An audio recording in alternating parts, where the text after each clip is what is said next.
Finding and replacing your thermostat is not as easy as it sounds. Some of these thermostats are buried. They're even difficult for a professional to find. One of the things you want to look for is for your upper radiator hose, and follow that radiator hose all the way from the radiator, usually to the thermostat housing, as you see here.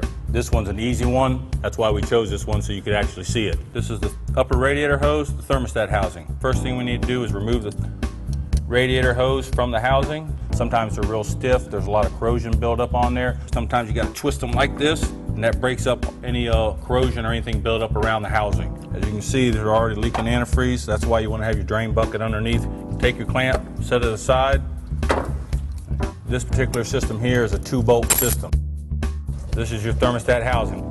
All you do is take the thermostat out. Sometimes they stick on you. Sometimes you got to take your pliers or something and grab hold of it and kind of give it a little twist to pop it out. This is actually your thermostat itself. That's all it is right there. You set it aside, get your new thermostat. We want to clean our thermostat housing, getting all this old gasket off, put a new gasket on there.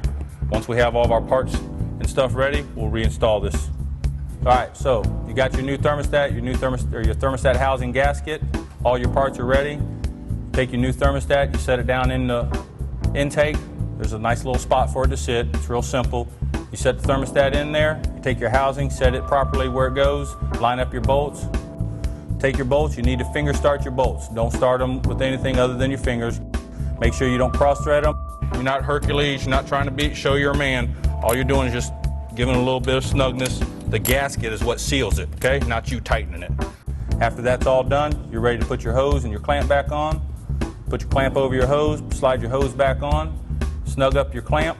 Make sure that your clamp is below the fatty part where the thermostat housing tube is, okay? You need to actually squeeze the hose so you know exactly where the clamp's supposed to go. And then you're ready for antifreeze. Get this vehicle started up, check for leaks, radiator cap on, coolant reservoir bottle full, and you're back on the streets.